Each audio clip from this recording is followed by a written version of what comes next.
संसार पर आपदा आती है तो संसार किधर भागता है? देवताओं की तरफ। और जब देवताओं पर आपदा आती है तो वो कहां भागता है? हाँ, अपने सेनापति की तरफ। उनके सेनापति का नाम भगवान कार्तिकेय है। इनकी धर्म पत्नी माता गौरी, उनके बगैर तुम्हारा सुहाग संपन्न नहीं होता। तुम सुहाग गौरी से ही लेती हो। किससे सुहाग लेती हो? माता गौरी से लेती हो।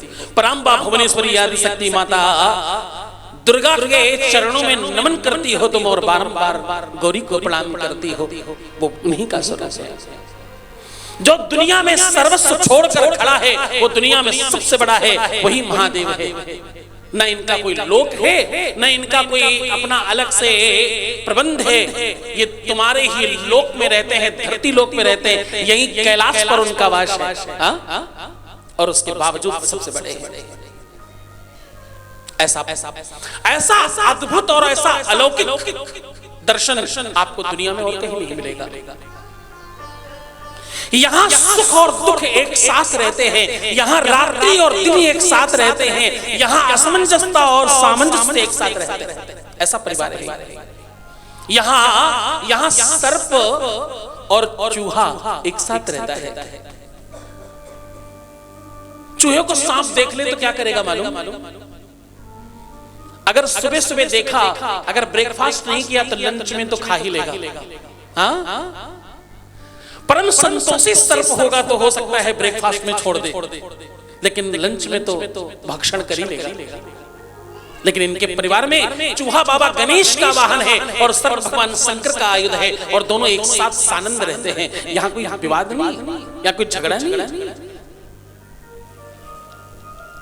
मोर और सर्प एक साथ रह सकते हैं क्या? सर्प को अगर मोर देख ले तो क्या होगा? दोपहर के लंच में छूट जाए तो सांझ के डिनर में निपट ही जाएगा। हाँ, शाम को खा लेगा। हमारे आश्रम में बहुत मोर है।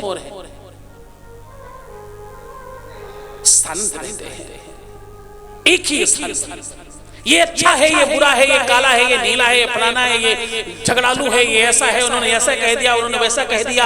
ऐसा कहने वालों महादेव के चरणों में नमन करो और इसका दर्शन करो जो मैं कह रहा हूं।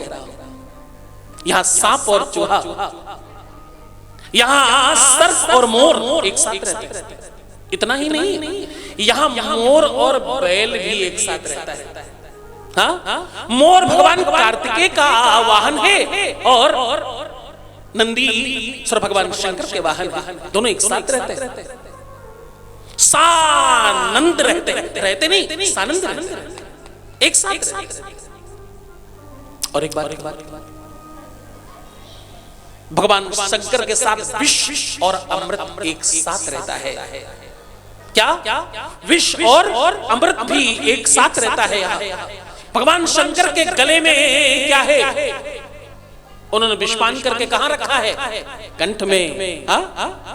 बोले समुद्र मंथनम कृत्वा हरे लक्ष्मी हरे विषम और भाग्यम फलति सर्वत्र और न च विद्या न च पौरुषम। क्या है? आचार्य वर्ग ध्यान से समझिए कि यहाँ विष और अमृत एक साथ रहता है। कंठ में विष और माथे पर जो चंद्रमा आधा कटा रखा है उससे अमृत टपक रहा है। यहाँ विष और अमृत एक साथ रहते हैं। आप लोगों को मालूम है ना चंद्रमा से अमृत टपकता है? हाँ जी, ना जी, हाँ जी, ना जी। हाँ, तुम सब यही हो क्या? डटे रहना। हाँ जी, ना जी। हाँ, तुम अक्षय तृतीया को खीर रखते हो कि उसमें अमृत टपकेगा चंद्रमा से, तो ध्यान रखना तुम्हें मालूम है कि चंद्रमा से अमृत टपकता है। तो यहाँ अमृत जहां से टपक रहा है वो भी इनके ही माथे पर है, और जहां विष रखा है वो कंठ भी इन्हीं के पास में है। इसलिए ये नीलकंठ भगवान कहलाते हैं। बोले नीलकंठ भगवान की जय।